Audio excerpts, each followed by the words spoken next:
നമസ്കാരം. നെറ്റ്ഫ്ലിക്സിൽ direct OTT റിലീസായി വന്ന ഒരു തമിഴ് ചിത്രത്തെക്കുറിച്ചാണ് ഇന്ന് നമ്മൾ മൺസൂൺ മീഡിയയിൽ സംസാരിക്കുന്നത്.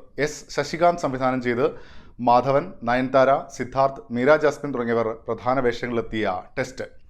ക്രിക്കറ്റ് ടെസ്റ്റ് കൂടെ പ്ലോട്ടിൽ പ്രാധാന്യത്തോടെ വരുന്നുണ്ടെങ്കിലും ജീവിതത്തിൻ്റെ ഒരു ടെസ്റ്റ് എന്ന നിലയിൽ എല്ലാ കഥാപാത്രങ്ങളിലേക്കൂടെ ഈ കഥ അല്ലെങ്കിൽ ഈ ടൈറ്റിൽ കടന്നു ചെല്ലുന്നുണ്ട്.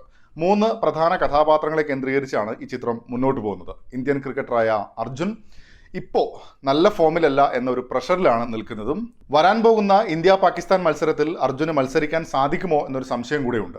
ശാസ്ത്രജ്ഞനായ ശരവണൻ പുതിയ കണ്ടുപിടുത്തങ്ങൾക്കായുള്ള പ്രവർത്തനങ്ങളൊക്കെ ആയിട്ട് മുന്നോട്ട് പോകുന്നു. പക്ഷേ അതൊക്കെയും വേണ്ട രീതിയിൽ മുന്നോട്ട് പോകാത്തതിലുള്ള പ്രശ്നങ്ങളുമുണ്ട്. ശരവണൻ്റെ ഭാര്യ സ്കൂൾ ടീച്ചറായ കുമുദ അവരൊരു കുട്ടി വേണമെന്നുള്ള ആഗ്രഹത്തിൽ അതിനായുള്ള കാര്യങ്ങൾ കൂടെ ചെയ്യുന്നുണ്ട്.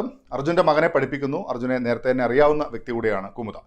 തുടക്കത്തിൽ തന്നെ ഈ കഥാപാത്രങ്ങളെ, അവരുടെ സാഹചര്യങ്ങളെ നമ്മൾ പരിചയപ്പെടുന്നു. ഒരു ത്രില്ലർ പശ്ചാത്തലത്തിലാണ് കഥ വികസിക്കുന്നത്. പല കാര്യങ്ങളും സിനിമ പറയാൻ ശ്രമിക്കുന്നുണ്ട്. ഓരോ കഥാപാത്രങ്ങളുടെയും ഒരു ഇമോഷണൽ ജേണി കൂടെയുണ്ട്. പക്ഷേ മൊത്തത്തിൽ പെരിഫറലായ ഒരു കാഴ്ച മാത്രമാണ് ടെസ്റ്റ് എന്ന സിനിമ സമ്മാനിക്കുന്നത്. പ്രകടനത്തിലേക്ക് വന്നാൽ ശരവണനായി എത്തുന്നത് മാധവനാണ്. അയാളുടെ ശ്രമങ്ങളേറെയും എവിടെയും എത്താതെ പോയതിൻ്റെ ഒരു ഫ്രസ്ട്രേഷനൊക്കെ കൊണ്ടു നടക്കുന്ന ആളുകൂടിയാണ്.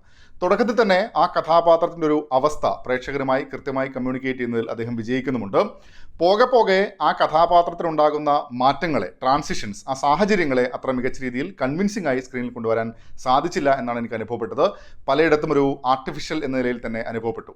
അർജുൻ എന്ന ക്രിക്കറ്ററായി എത്തുന്ന സിദ്ധാർത്ഥിൻ്റെ അവസ്ഥയും വ്യത്യസ്തമല്ല. ടീമിൽ കളിച്ചേ പറ്റൂ, ക്രിക്കറ്റാണ് ഉയിർ എന്നിടത്ത് നിന്നും ആ കഥാപാത്രത്തിൻ്റെ ആർക്ക് നോക്കിയാൽ ക്ലാരിറ്റിയോടുകൂടി അവതരിപ്പിക്കാൻ തിരക്കഥയ്ക്ക് സാധിച്ചില്ല എന്നിടത്ത് സിദ്ധാർത്ഥനും കാര്യമായി ലിഫ്റ്റ് ചെയ്തെടുക്കാനും സാധിക്കുന്നില്ല. കുമുദ എന്ന കഥാപാത്രമായി എത്തുന്നത് നയൻതാരയാണ്. പ്രകടനം എന്ന നിലയിൽ നോക്കിയാൽ മൊത്തത്തിൽ കൊള്ളാമെന്ന് തോന്നിയത് നയൻതാരയുടെ കാര്യത്തിലാണ്. ഗംഭീരം എന്നൊന്നുമല്ല, ആ കഥാപാത്രം ഡിമാൻഡ് ചെയ്യുന്ന ചില ഇമോഷൻസ് ഉണ്ട്. അതൊക്കെ കൺവിൻസിംഗ് ആയി സ്ക്രീനിൽ കൊണ്ടുവന്നിട്ടുണ്ട് എന്ന് തന്നെ പറയാം. അർജുൻ്റെ ഭാര്യ കഥാപാത്രമായാണ് മീര ജാസ്മിൻ എത്തുന്നത്. ഓക്കെ എന്ന രീതിയിലാണ് എനിക്ക് അനുഭവപ്പെട്ടത്. വേറെ ആർക്കും കാര്യമായ ഒരു സ്പേസ് സിനിമ സമ്മാനിക്കുന്നതുമില്ല. ടെക്നിക്കലി നോക്കിയാൽ മൊത്തത്തിൽ നല്ല രീതിയിൽ തന്നെ വന്നിട്ടുണ്ട്.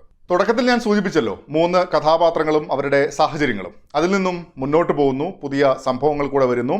അവിടെ സ്വാർത്ഥരായ മനുഷ്യരെ കൂടെ നമ്മൾ പരിചയപ്പെടുന്നു. അവരുടെ ലക്ഷ്യങ്ങൾക്കായുള്ള പരിശ്രമങ്ങൾ, ത്രില്ലർ പശ്ചാത്തലം കൂടെ അവിടെ സംവിധായകൻ ബിൽഡ് ചെയ്തെടുക്കുന്നുണ്ട്. ടെസ്റ്റ് ക്രിക്കറ്റിൻ്റെ സ്പീഡിൽ തന്നെയാണ് കാര്യങ്ങൾ പോകുന്നത് എന്നതുകൊണ്ട് തന്നെ ഒരു ഘട്ടത്തിൽ പോലും ഒരു പ്രേക്ഷകൻ എന്ന നിലയിൽ ഇന്നാകാൻ സാധിക്കുന്നില്ല എന്നതാണ് സിനിമ നേരിടുന്ന പ്രധാന പ്രശ്നമായിട്ട് തോന്നിയത്. മികച്ച അഭിനേതാക്കൾ സ്ക്രീനിലുണ്ട്, അവരുടെ നല്ല ശ്രമങ്ങൾ കാണാനുണ്ട്. പക്ഷേ നട്ടല്ലായ തിരക്കഥ വളരെ ലൂസാണെന്നതാണ് വിഷയം. വാതുവെപ്പ് ഒരു സ്ഥലത്ത്, ശാസ്ത്ര പുരോഗതി മറുവശത്ത്, മകൻ കുടുംബമൊക്കെ ഒരു സ്ഥലത്ത്. അങ്ങനെ ഒരു ഗ്രൗണ്ട് എടുത്താൽ ഫീൽഡേഴ്സ് നിൽക്കുന്ന പോലെ ഓരോ കാര്യങ്ങളും ചേർത്ത് വെച്ചിട്ടുണ്ട്. പക്ഷേ അതിനെല്ലാം കൃത്യമായി ബ്ലെൻഡ് ചെയ്ത് ഒരു ത്രില്ലർ എന്ന നിലയിലേക്ക് ഡെവലപ്പ് ചെയ്യപ്പെട്ടില്ല എന്നിടത്ത് ടെസ്റ്റിന് കാര്യമായ ഒരു ഇമ്പാക്റ്റ് ഉണ്ടാക്കാൻ സാധിക്കുന്നുമില്ല. എന്നെ സംബന്ധിച്ച് ചില സംഭവങ്ങൾ സിനിമയിൽ കൊള്ളാമെന്ന് തോന്നിയെങ്കിലും ഓവറോൾ നിരാശ സമ്മാനിച്ച ചിത്രമാണ്. നിങ്ങളും സിനിമ കണ്ടിട്ടുണ്ടെങ്കിൽ അഭിപ്രായങ്ങൾ കമൻറ്റ് ബോക്സിൽ പങ്കുവെക്കുന്നു. അപ്പോൾ മറ്റൊരു സിനിമയുടെ വിശേഷങ്ങളുമായി വീണ്ടും കാണാം. അതുവരെയും ടേക്ക് കെയർ, ബൈ ബൈ.